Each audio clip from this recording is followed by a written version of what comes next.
news tonight, President Muhammadu Buhari directs minister seeking elective position to resign, plus update on ASU strike. A very good evening to you and thanks for joining us on NTA Lagos Channel 10 News at 7. I am Fadeke Oguntuashi. All members of the Federal Executive Council seeking elective positions have been directed to resign their appointment before Monday 16th of May 2022. President Muhammadu Buhari gave the directive while presiding over the resumed meeting of the council. State House correspondent Adam Musambu has the details.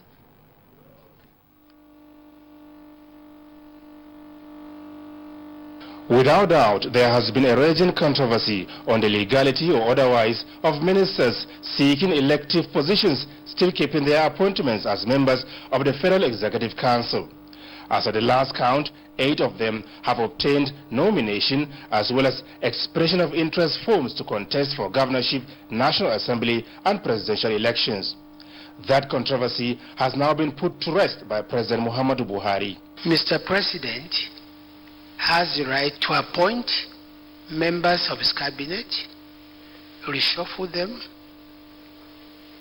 replace them, and to that extent, all members of the Federal Executive Council aspiring either to be president or senator or governor or any elective office must submit a state of resignation latest by the 16th of May 2022.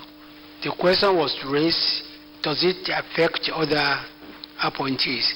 And my position remains the same. As of this moment, my mandate from the President is that all members of the Federal Executive Council vying for office will have to resign their appointments on or before 16th of May 2022. If there's going to be any amendment or any inclusion, you will be informed in due course. Meanwhile, several memoranda from ministries, departments and agencies have been considered and approved by the Council for enhanced service delivery to Nigerians. And on behalf of the NSCDC, Interior Minister Rauf Arebeshola secured approval for the purchase of 52 operational vehicles at 2.029 billion naira. This is done to enhance the capacity of the agency to combat crimes and criminality in Nigeria. It's my belief that it will go a long way in protecting lives and property in Nigeria. For the power sector, 3 major contracts have been approved towards enhancing the performance of the national grid for improved power supply to consumers. One of the lines is the one linking with Benin, Osogbo, and Akure, Ondo State. So the 3 states of that grid on that area have been weak for some time. Also, they wanted to KVA in Akwanga and Lafia and Nasarawa State. So if we empower our grid properly, and given the encouragement the President and FEC has given us, we promise Nigerians that the grid will be enhanced and power supply to the country will improve. It will be recalled that due to the intermittent grid collapse recently, some parts of the country have been thrown into total darkness for some time, hence the need for the national grid to be reinvigorated towards providing adequate and effective power supply to Nigerians on a sustainable basis. From the State House, Adam Musambu, NTA News. Senate is considering a bill that seeks to establish a national center for cancer research and treatment in Nigeria. The bill, sponsored by Senator Yakubu Osini, is part of Senate's commitment to boost Nigerian national health agenda when passed. The bill is expected to provide holistic national strategy for the early detection and treatment of cancer. It will also enhance the required health personnel for the management of the global ailments. That the National Center for Cancer Research and Treatment Bill 2022 is of great importance to our nation and will give a great boost to our national health agenda. It can also provide the population with long-term training, employment, investment, and additional research and other health issues. People live with this thing. The attention is not given to it as required. In advanced countries today, they are not as scared as we are with this kind of ailment, because they have done so much research, they have invested so much in this area. As it is, we don't have any hospital that coordinates the activities of treatment of cancer patients. We have cancer patients in state hospitals, federal hospitals, private hospitals, and all of that. A bill for an act to provide for the establishment of the National Center for Cancer and Treatment and for other connected purposes, 2022 second reading taken, and the bill is referred to the Committee on Health for further legislative action to report back within 4 weeks.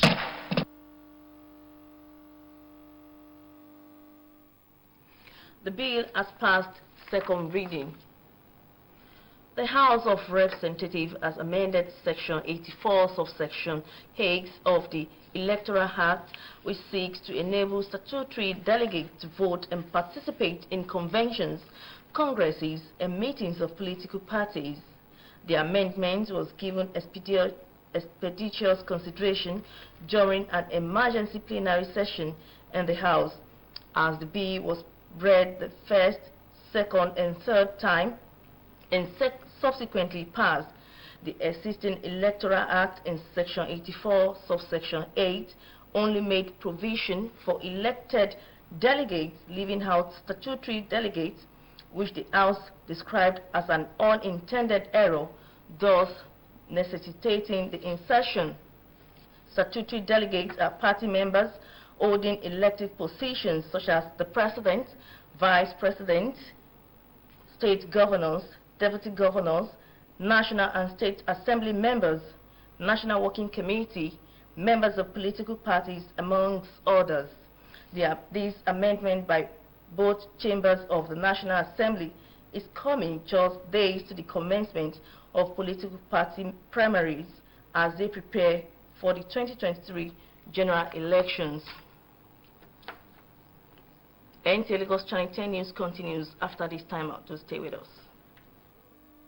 Worship His Majesty. Lilies International presents Worship His Majesty King Jesus, Lagos 2022. The living man, he shall praise you as I do this day. Isaiah 39, verse 19. Ministering Nathaniel Bassi. Frank Edwards. Chimdi Oche. Mario Essay. Lily Perez.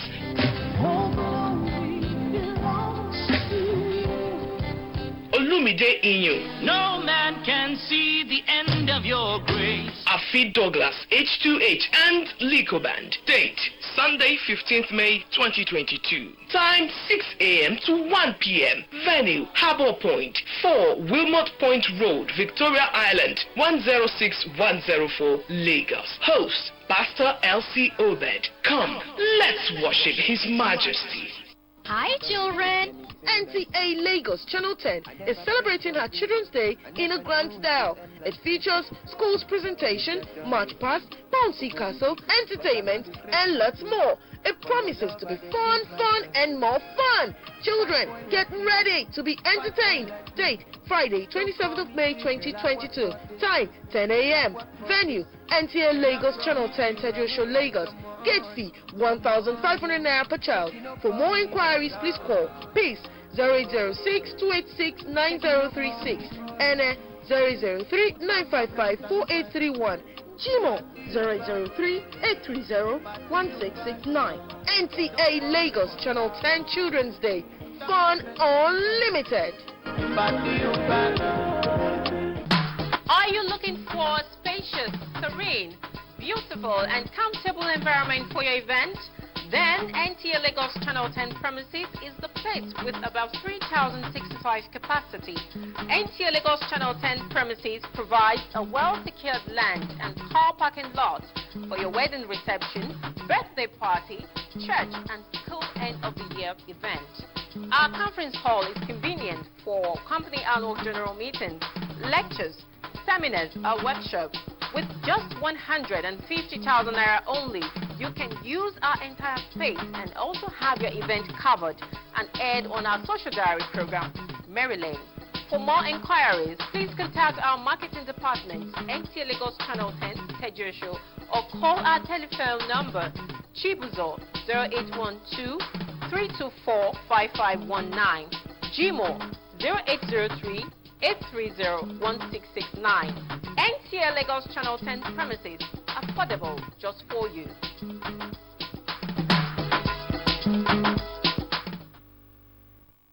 Thank you for staying with us. The Court of Appeal has set aside the judgment of the Federal High Court sitting in Umuahia, which voided Section 84, subsection 12 of the Electoral Act 2022. In a judgment on Wednesday, a three-man panel headed by Justice Aman Akawu Barka held that the Federal High Court in Umuahia had no jurisdiction to entertain the case because the plaintiff, Unduka Edede, lacked the locus standi to file it. Neither did he establish any cause of action on the suit. While determining the appeal on its merit, the appellate court held that the provision is unconstitutional as it violates Section 42, subsection 1A of the Constitution and denies a class of Nigerian citizens their right to participate in elections. The judgment was on an appeal filed by the PDP. To acquire a university degree, a student is expected to spend an average of 5 academic calendars. However, the ongoing strike by university lecturers is likely to give students unwarranted extra years in school, and students have been expressing their concerns on the streets. Obey Otobo appraiser reports on the situation with some university students in Edo State and how they are adapting. After waiting patiently for over 2 months for the federal government and ASU to resolve issues that will lead to the end of the lingering strike action, some tertiary institution students in the country have been taken to the streets in peaceful protests. Here in Benin City a few days ago, students of the University of Benin came out to block this city center. They are protesting the ongoing strike action by ASU. They have threatened to disrupt the forthcoming election if issues are not addressed in good time. I'm doing a 5-year course. I entered school 2016 November. This is 2020 May. And I'm still in school doing what exactly? We are tired. Federal government are actually set out their difference and they should allow us to resume. Our agitations and our prayers might not be answered anytime soon. If we don't keep protesting and if we don't keep airing our grievances, if we keep quiet, our destiny might be quiet. All we had been saying since 2021 was that the federal government should now come, study that document. If there are still issues they think need adjustments or modification, they should let us know. And then we'll sign and then they can begin implementation, which they have refused to do up to this moment. The protest doesn't seem to be yielding the desired results. ASU has again announced an extension of the strike by 12 weeks. This news is not sitting well with most Nigerians. I'm here with the parents. Sir, how do you feel about the extension of this ongoing strike by ASU? The situation is quite devastating. I feel bad though. This is uncalled for. It's not good at all. The children, they are suffering at home. They should try and reveal this thing so that our children will go back to school. An idle mind, they say, is the devil's domain. Simon Igbinoba here is a 300-level student of the Ambrose Ali University, Edo State. He is one of the many who have chosen to extend their industrial training because of the ongoing strike action. So Simon, how has it been for this past few months? Well, it has not been easy. I come to NTA every morning just so I can learn things that are not being taught in school, and so that I won't forget what my goal is. Because being at home, being idle and all, you tend to lose course of what you are aiming for. With both parties resuming negotiations, it is hoped that the days ahead will bring good news for students, parents, and indeed all Nigerians. In Benin, Obehi Otuba Presai, NTA News. And that's the news at 7. Lake Nigeria Tutu is standing by for the translation of the news in Yoruba. Good evening.